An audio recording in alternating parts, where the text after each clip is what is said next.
This is part 4 of the series of videos I'm making looking at the mark of the beast.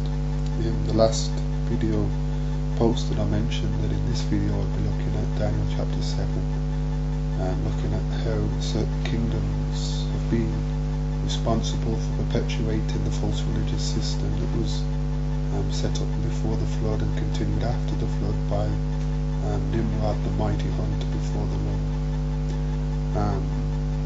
Daniel chapter 7 is a prophetic chapter which uses a lot of symbols, and there's a lot in the chapter. I'm not going to go into the chapter in any great detail. I'm only going to touch on the major points. Verse 1 reads,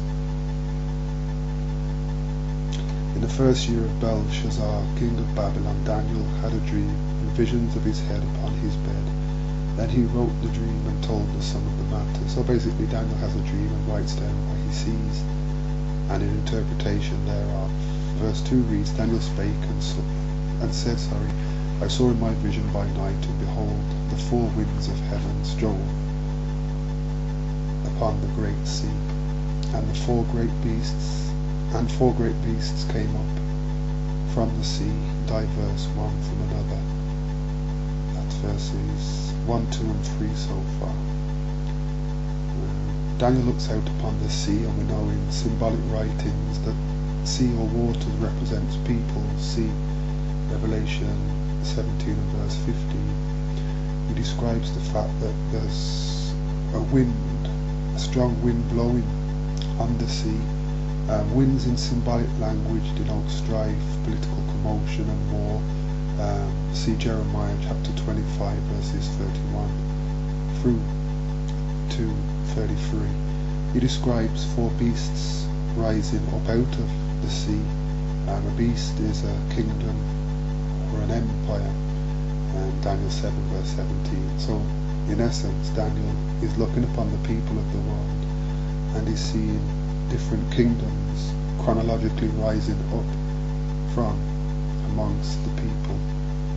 The first kingdom is described as a lion with eagle's wings. This particular kingdom this particular symbol represents the kingdom of Babylon. The eagle's wings represent the rapidity with which Babylon extended its conquests under King Nebuchadnezzar. It mentions that the lion rises up and stands like a man, and a man's heart is given to it, and that the wings are plucked. This represents the decline in the kingdom towards the end of its reign, when lesser men than Nebuchadnezzar were in charge, such as Belshazzar. The next verse describes verse 5, "Another beast rising up like unto a bear." This represents the kingdom responsible for the overthrow of Babylon, Medo-Persia, a combination of two kingdoms, the kingdom of the Medes and the kingdom of the Persians. In around 539 BC, the Medes and Persians entered the city of Babylon as prophesied by Isaiah, and they overtook the city basically without a fight, because the Most High gave the Babylonians into their hands. There are three ribs in the mouth of the bear, representing the three provinces under the control of the Medes and the Persians. That's Babylonia, Lydia and Egypt. It mentions that the bear is raised upon one side, which represents the fact that the Persian portion of the empire was far stronger than the median part of the empire. It goes on to describe another beast, verse 6, like unto a leopard. This beast has four wings of a fowl and also four heads.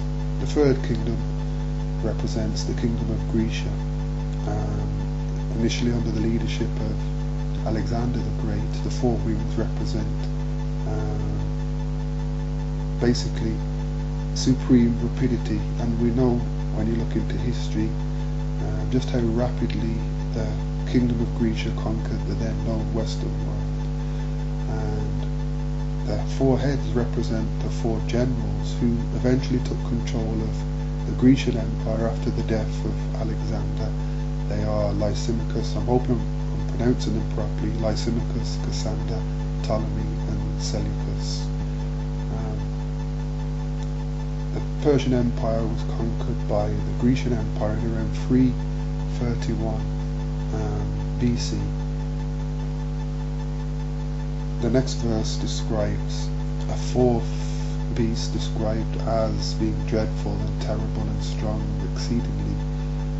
It's described as having great iron teeth, and it devoured and brake in pieces and stamped the residue with the feet of it, and it was diverse from all the beasts that were before it. It had 10 horns. So we see a dragon-like beast rising up after the leopard-like beast, and this represents the kingdom initially of pagan Rome, which in 168 BC basically overtook Grecia as the leading empire in the Western world. It describes the fact that this particular beast has 10 horns.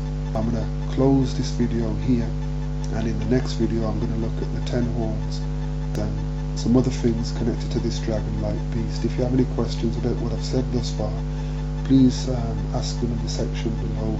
So far we can see the rise of Babylon, the fall of Babylon, rise and fall of Medo-Persia, rise and fall of the kingdom of Grecia, and we've witnessed the rise of pagan Rome. Pray for me as I pray for you.